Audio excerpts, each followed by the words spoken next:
Good morning दोस्तों। आप सभी का स्वागत है हमारे यूट्यूब चैनल के ऊपर। आज हम शुरू करने वाले हैं इंग्लिश का एक बहुत ही महत्वपूर्ण टॉपिक। इसका नाम है tense.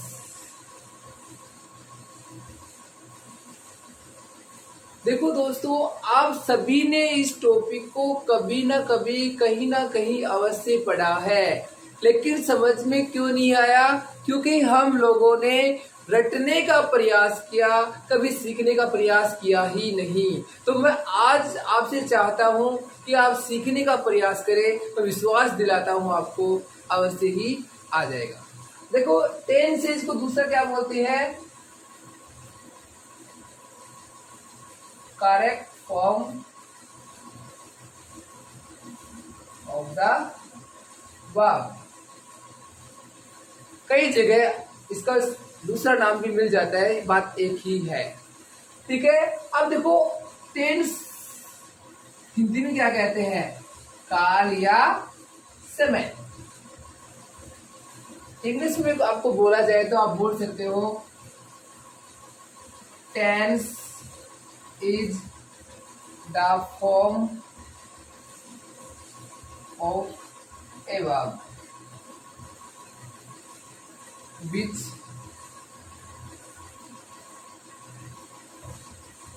expresses the time of an action.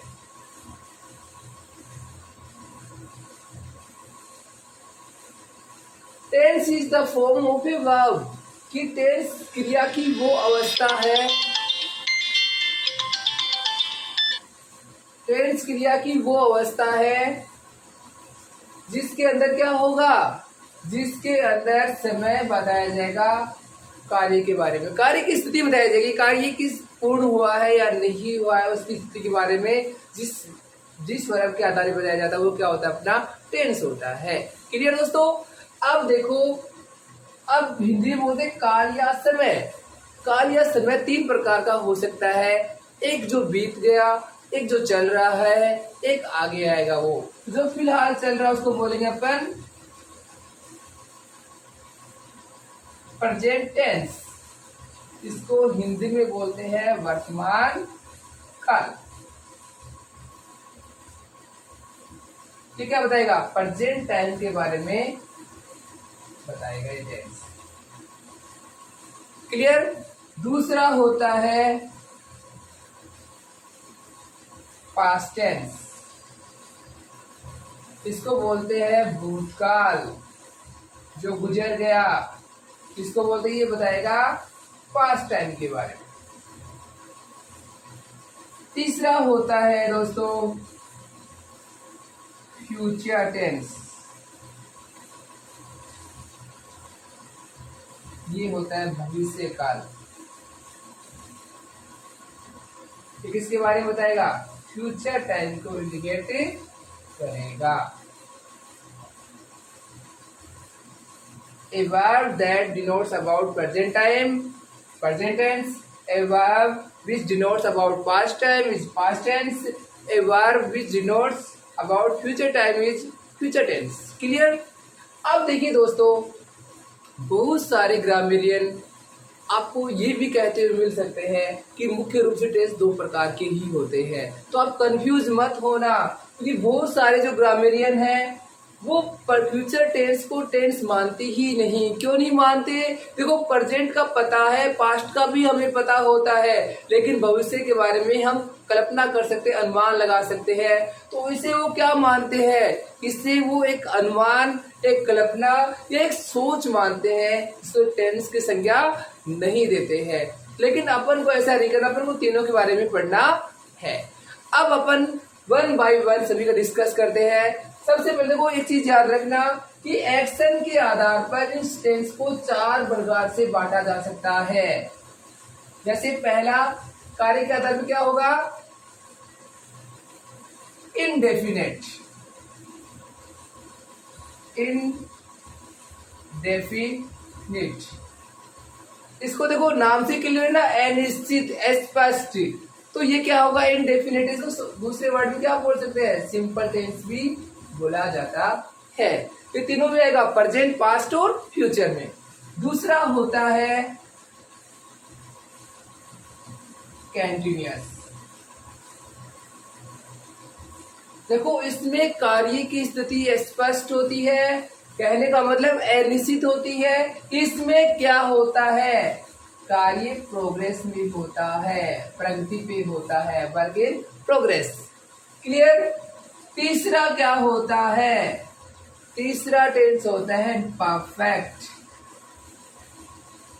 नाम से ही क्लियर हो रहा है, इसमें कार्य पूर्ण हो चुका होता है, समाप्त हो चुका होता है, इसको बोलते हैं परफेक्ट। इसमें कार्य स्थिति क्या होती है, कार्य फिनिश हो चुका होता है। और लास्ट है जिसको अपन बोल जबरदस्ती का टेंस बनाया गया है, वो है परफेक्ट कंटीन्यूअस। इसमें क्या होता है कि एक निश्चित या अनिश्चित समय के अंदर कोई कार्य प्रोग्रेस में होता है, अभी वो कार्य फिनिश नहीं हुआ होता है, वो कौन सी टेंस में आता है, परफेक्ट कंटीन्यूअस की श्रेणी में आता है। ये तो सभी में आएगा, प्रेजेंट में, पास्ट में और फ्यूचर में भी। अब अपन शुरुआत करते हैं प्रेजेंट टेंस से। प्रेजेंट का पहला टेंस कौन सा हो गया, अब प्रेजेंट सिंपल टेंस हो गया। तो शुरुआत हम किससे करते हैं, इससे ही करते हैं। प्रेजेंट इंडेफिनिट, इसको आप सिंपल भी बोल सकते हो, टेंस। देखो आपने पढ़ा होगा, जिस हिंदी वाक्य के अंत में ता है, ती है, ते है इत्यादि शब्द आते हैं, वो प्रेजेंट सिंपल के होते हैं। देखो ये बात तो पुरानी हो गई, अपन को इस आधार पर अपन को इसको नहीं पढ़ना है, अपन को स्ट्रक्चर के आधार पे पढ़ना है, ताकि हर चीज अच्छे से क्लियर हो सके। अब देखो सबसे पहले देखो स्ट्रक्चर अपन किसका तैयार करते हैं, अफर्मेटिव सेंटेंस का। ये कौन से होते हैं दोस्तों, जिसमें नोट भी नहीं आता और क्वेश्चन मार्क भी नहीं आता, ना तो मना किया जाता है ना ही हमसे सवाल पूछा जाता है, वो सेंटेंस कौन से होते हैं, अफर्मेटिव सेंटेंस होते। इसका स्ट्रक्चर क्या होगा, सबसे पहले सब्जेक्ट, सब्जेक्ट जानते हो ना, नाउन भी हो सकता है, प्रोनाउन भी हो सकता है। इसके अनुसार क्या होगा, मेन वर्ब की फर्स्ट फॉर्म होगी या फिर फिफ्थ फॉर्म होगी, ठीक है, और लास्ट में आएगा अदर। अब दोस्तों एक नई चीज होगी, आपको सर ने क्या लिख दिया, फर्स्ट फॉर्म फिफ्थ फॉर्म, ये कहां से कहां पहुंच गए। देखो सिंपल सी बात है, वर्ब की 5 फॉर्म होती हैं, V1 क्या लिख देता हूं मैं, V1 V2 V3 V4 और V5। अब देखो दोस्तों समझने की कोशिश करना, V1 क्या होता है, मेन वर्ब की फर्स्ट फॉर्म। जैसे वो समझाता हूं आपको, ये क्या है, बेस फॉर्म है, ये मेन वर्ब की फर्स्ट फॉर्म है। ध्यान रखना ये प्लूरल नाउन या सब्जेक्ट के साथ आती है। दूसरा सेकंड फॉर्म, ये पास्ट फॉर्म होती है, क्योंकि सेकंड फॉर्म क्या होती है, वेंट। क्लियर। तीसरी फॉर्म क्या होती है, गॉन, परफेक्ट फॉर्म बोल सकते इसको आप, ठीक है। फोर्थ फॉर्म क्या होती है, आईएनजी फॉर्म, जैसे गो क्या हो जाएगा, गोइंग। लास्ट फिफ्थ फॉर्म क्या होती है, एस या ईएस फॉर्म, तो गो क्या हो जाएगा, गोज हो जाएगा।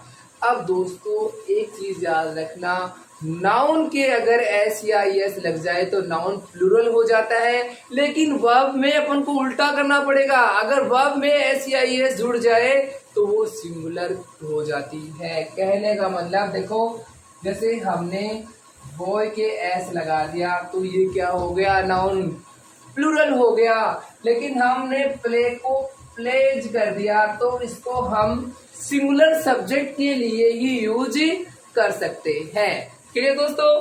तो देखो कहने का मतलब क्या हुआ कि अगर सब्जेक्ट सिंगुलर होगा, एक वचन होगा, तो बेस फॉर्म आएगी, फर्स्ट फॉर्म को काम मिलेंगे।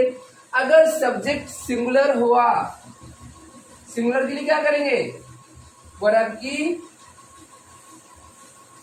फिफ्थ फॉर्म को काम में लेंगे। अगर प्लूरल हुआ तो वर्ब की कौन सी फॉर्म काम में आएगी? क्लियर।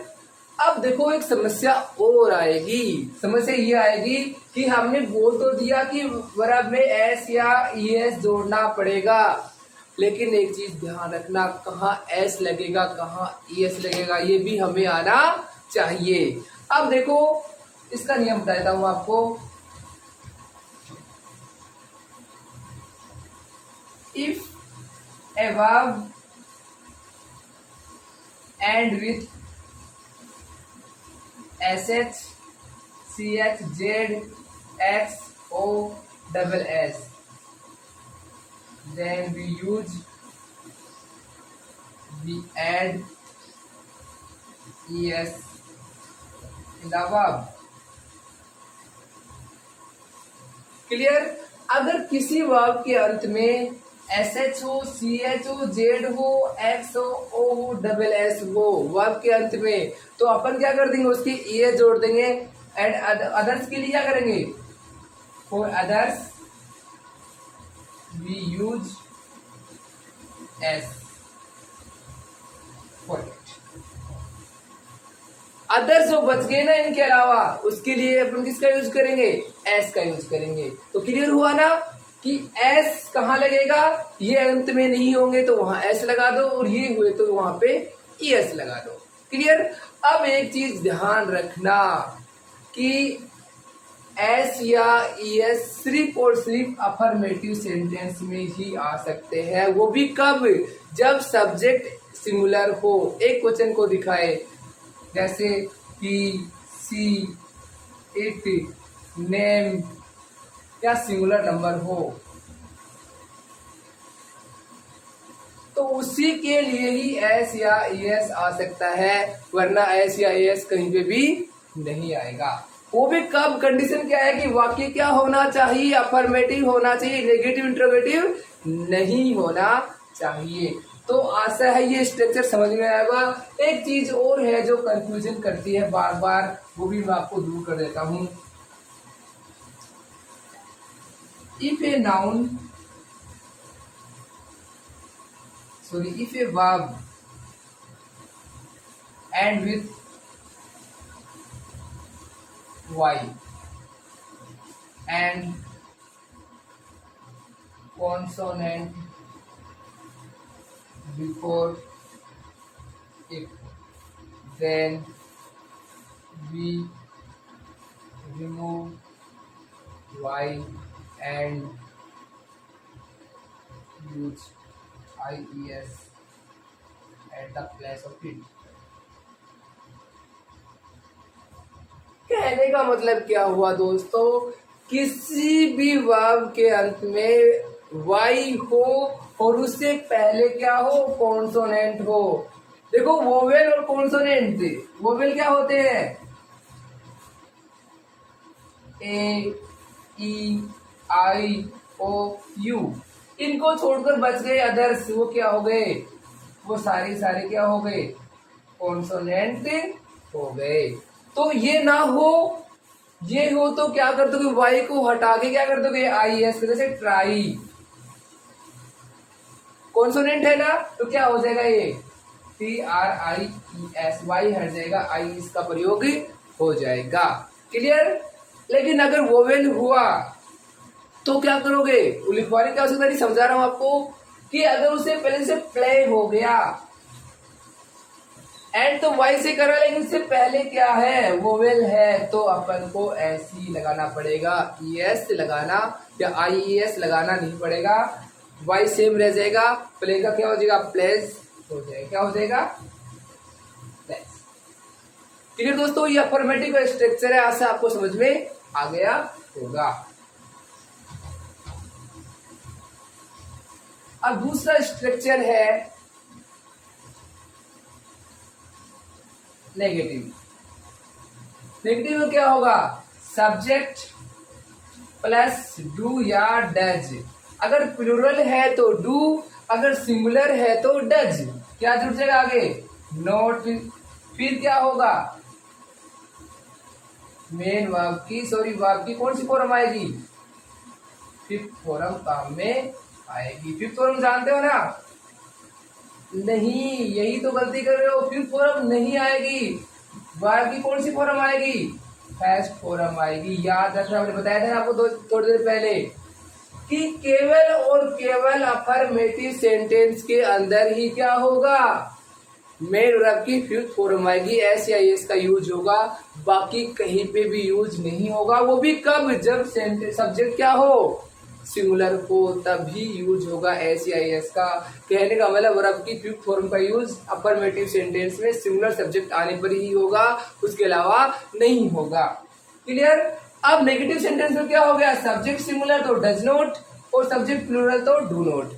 मेन वर्ब की फर्स्ट फॉर्म ही काम में लेंगे, बेस फॉर्म वो काम में लेंगे, एस या एस नहीं लगाएंगे। जैसे स्ट्रक्चर, इसका उदाहरण देखो, राम एट्स मैंगो, सिंपल सा उदाहरण देता हूं आपको। इसका क्या होगा, राम डज नॉट इट्स नहीं होगा, क्या होगा यहाँ पे, इट मैंगो। क्लियर। अब देखो बहुवचन हो, they do not go to school.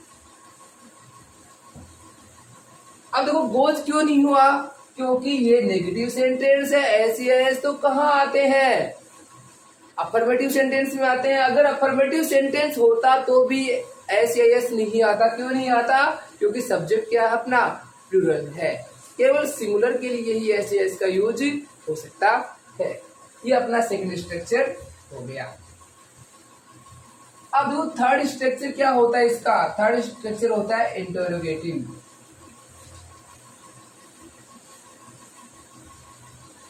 Interrogative में दो प्रकार की हो सकती है, WH से स्टार्ट होने वाले, हेल्पिंग वर्ब से होने वाले। अगर ओनली क्या आ रहा है तो आप क्या करोगे, हेल्पिंग वर्ब से रख दोगे, डू डज को कर्ता से पहले रख दोगे।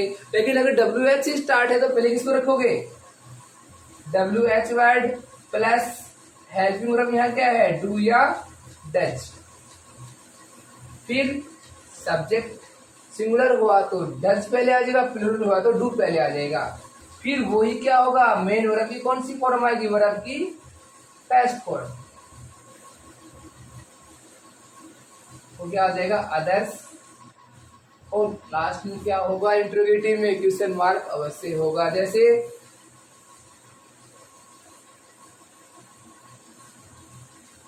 when does Ram eat mango। कहने का मतलब क्या हुआ, when does, इसमें WH वर्ड आ गया, इसके अनुसार सिंगुलर तो डज आ गया, बहुत प्लूरल दे होता तो क्या आ जाता है, डू आ जाता। और यहाँ पे वही बात है, अफर्मेटिव सेंटेंस नहीं है इसलिए ऐसे इसका यूज नहीं होगा, वर्ब की बेस फॉर्म का यूज होगा।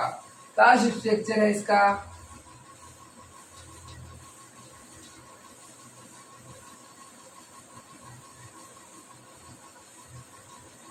Interrogative and negative. इसमें क्या होगा, वही WH प्लस डू या does plus subject plus note plus V1 plus others, last में क्वेश्चन मार्क। ठीक है, ये चार स्ट्रक्चर हो गए, इसके आधार पर हम प्रेजेंट सिंपल टेंस को सीख सकते हैं। अब इसके जो यूज बच गए वो हम अगले पार्ट में करेंगे, क्योंकि आज के लिए इस तरह समझना बहुत आवश्यकता। अब कहाँ पे आपने बताया ना कि ता है ती है, वो कब चेंज होगा, गागे गी आने पर भी प्रेजेंट सिंपल टेंस से वाकई बन सकता है।